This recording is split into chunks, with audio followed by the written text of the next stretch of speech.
दोस्तों, एक टीचर बनने के लिए किन किन योग्यताओं की आवश्यकता हो सकती है, इस विषय में मैं आपको अपनी पिछली वीडियो के माध्यम से बता चुका हूं। आपने यदि वो वीडियो नहीं देखी है तो ऊपर आई बटन में उसका लिंक आपको मिल जाएगा, उस पर टैप करके आप वो वीडियो देख सकते हैं। उस वीडियो में दो शब्द कुछ लोगों के लिए नए थे। बेशक मैं स्पेशल डीएड और स्पेशल बीएड की बात कर रहा हूं, तो आज की इस वीडियो में हमारा जो विषय है वो स्पेशल डीएड और स्पेशल बीएड है। हम इस वीडियो के माध्यम से जानेंगे कि स्पेशल डीएड स्पेशल बीएड क्या होता है, इसको करने की एलिजिबिलिटी क्या है, इसका क्या कंटेंट होता है, इसका क्या ड्यूरेशन, उसकी फीस होती है, क्या इसका स्कोप है, इसके फील्ड्स क्या है, वगैरह वगैरह। इन सभी चीजों पर हम चर्चा इस वीडियो में करेंगे। तो चलिए शुरू करते हैं। मैं हूं नदीम मंसूरी और आप देख रहे हैं स्टेप टू स्किल्स, एक ऐसा यूट्यूब चैनल जहां पर आपको एजुकेशन, करियर और जीके से रिलेटेड जानकारियां मिलती रहती हैं और मिलती रहती है।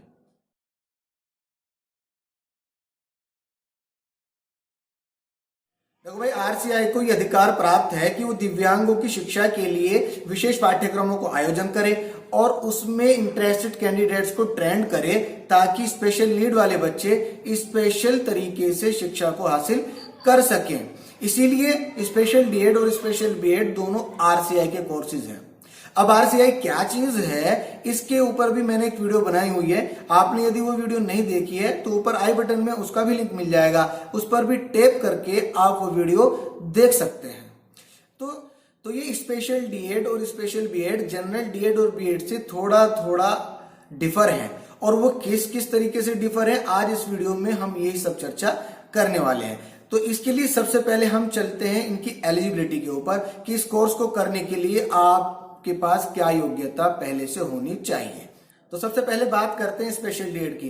तो देखो भाई, स्पेशल डीएड में एडमिशन के लिए आपके पास कोई बहुत ज्यादा योग्यता का होना आवश्यक नहीं है। सिर्फ आपने 10+2 यानी 12th क्लास आपने 50% अंकों के साथ पास की हो, तब आप स्पेशल डीएड में अप्लाई कर सकते हैं।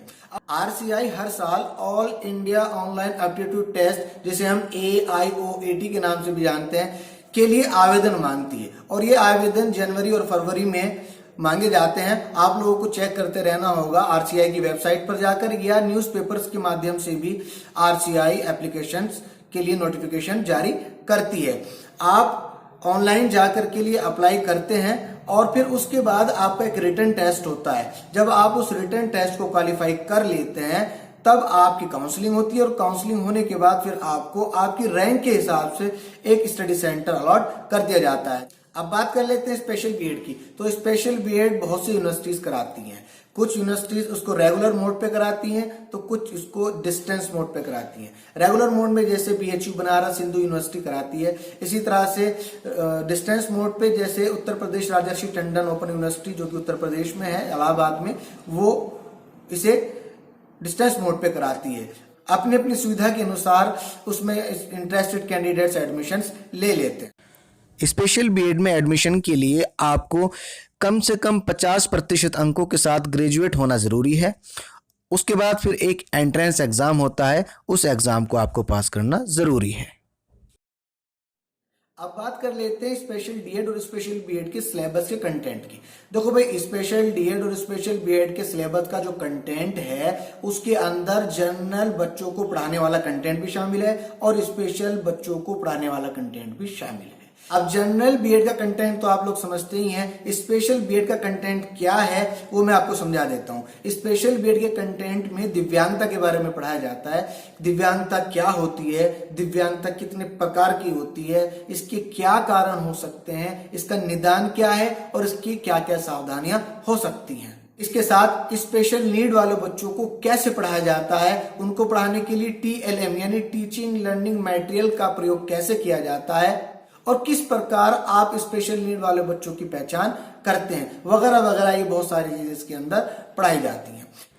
यहाँ स्पेशल नीड से मतलब विशेष आवश्यकता वाले वो बच्चे हैं जिनके लिए स्पेशल डीएड या स्पेशल बीएड किया जाता है, जैसे बधिर बालक, दृष्टिबाधित बालक या लर्निंग डिसेबिलिटी जैसी किसी अक्षमता का शिकार बालक। इसके अलावा एक सर्वे और एक प्रोजेक्ट भी आपको करना होता है। सर्वे में आपको एक एरिया दे दिया जाता है, उस एरिया में आपको पता करना होता है कि आपकी ट्रेड से रिलेटेड कितने दिव्यांग इस एरिया में मौजूद हैं और उनका शैक्षिक स्तर क्या है। इसके अलावा आपकी माइक्रो टीचिंग होती है, जनरल स्कूल में भी होती है और स्पेशल स्कूल में भी होती है। पहले साल आपको जनरल स्कूल में जाकर के बच्चों को पढ़ाना होता है, उनकी क्लास लेनी होती है। दूसरे साल में स्पेशल स्कूल्स में जाकर के उनकी क्लास लेनी होती है और स्पेशल नीड वाले बच्चों को पढ़ाया जाता है। तो अब बात कर लेते हैं कि स्पेशल डीएड और स्पेशल बीएड किस किस ट्रेड से किया जाता है। आरसीआई ने बेसिकली 6 ट्रेड्स को आइडेंटिफाई किया है, जिसमें ASD autism spectrum disorder, HI hearing impairment, LD learning disability, MR mental retardation, MD multiple disability, VI visual impairment शामिल हैं। ये सभी ट्रेड्स कैसी होती हैं और इसके अंदर किस प्रकार की दिव्यांगता शामिल है, इसके ऊपर मैं बाद में एक नई वीडियो बना दूंगा, वो आप देख लेना। अब बात कर लेते हैं ड्यूरेशन और फीस की। स्पेशल डीएड हो या स्पेशल बीएड, ड्यूरेशन दोनों का ही 2 साल का है। और जहां तक फीस की बात है तो फीस डिपेंड करती है आपके स्टडी सेंटर और आपकी यूनिवर्सिटी पर। फिर भी जनरली 20,000 से लेकर 35-40 हजार रुपए तक का सालाना खर्च स्पेशल डीएड और स्पेशल बीएड के करने में आता है। और अब बात करते हैं इसकी टीचिंग फील्ड की। भाई ये वाला पॉइंट सबसे ज्यादा कंट्रोवर्शियल है और एक विवाद का कारण बन चुका है। इसी विवाद के चलते बहुत सारी रिट्स हाई कोर्ट में दायर की गई हैं, जिन पर बहस चल रही है। एक्चुअली हुआ क्या, क्योंकि स्पेशल बीएड और स्पेशल डीएड के अंदर दोनों तरह का कंटेंट शामिल है। जनरल बच्चों वाला भी कंटेंट है और स्पेशल बच्चों वाला भी कंटेंट है। आपको माइक्रो टीचिंग भी दोनों बच्चों की करनी होती है। तो इन सब के चलते कैंडिडेट्स का ये कहना है कि स्पेशल बीएड दोनों क्लासेस के लिए एलिजिबल है। यानी जो कैंडिडेट स्पेशल बीएड कर लेता है वो इतना सक्षम है कि वो जनरल बच्चों को भी पढ़ा सकता है और स्पेशल बच्चों को भी पढ़ा सकता है। और इस बात को एनसीटी ने भी माना है। सन 2015 तक स्पेशल बीएड को अपने गजट में एनसीटी ने शामिल किया, लेकिन समय ने करवट बदली और सन 2018 का जब नया गजट जारी किया तो उसमें से प्राइमरी सेक्शन में से स्पेशल बीएड को निकाल दिया और स्पेशल बीएड को सिर्फ 6 to 8 क्लास के लिए ही एलिजिबल माना गया। और इन स्पेशल एजुकेटर्स का कहना यह है कि हम प्राइमरी और जूनियर दोनों में एलिजिबल हैं। और दोस्तों यहाँ मैं एक बात और क्लियर कर देना चाहता हूं कि ये जो विवाद वाली बात मैंने बोली है ये सिर्फ और सिर्फ स्पेशल बीएड के साथ है, स्पेशल डीएड के साथ नहीं है। दूसरी बात, स्पेशल बीएड के साथ भी सिर्फ जनरल बच्चों को प्राइमरी सेक्शन में पढ़ाने को लेकर के है, जूनियर में कोई विवाद नहीं है। तो दोस्तों बात करते हैं स्पेशल डीएड और स्पेशल बीएड के स्कोप की। देखो स्पेशल डीएड और स्पेशल बीएड का स्कोप दोनों सेक्टर में, प्राइवेट सेक्टर में भी है और गवर्नमेंट सेक्टर में भी है। प्राइवेट सेक्टर में आपके प्राइवेट स्कूल्स और एनजीओ आते हैं और गवर्नमेंट में आपके राज्य सरकार आती है और केंद्रीय सरकार आती है। देखिए जहां तक डीएड की बात करें तो डीएड तो क्लास 1 to 5 के लिए एलिजिबल है, वैलिड है दोनों तरह के बच्चों के लिए, चाहे वो जनरल बच्चे हों या वो स्पेशल बच्चे हों, दोनों को पढ़ाने के लिए स्पेशल डीएड वैलिड है। लेकिन बात अगर स्पेशल बीएड की करें तो स्पेशल बीएड अभी क्लास 6 to 8 के लिए ही वैलिड माना गया है, वो भी सन 2018 के एनसीटी के गजट के अनुसार। सन 2015 तक तो ये सभी तरह की क्लासेस के लिए वैलिड था, लेकिन 2018 का जब गजट आया तो उसमें से प्राइमरी में बीएड स्पेशल को निकाल दिया गया था।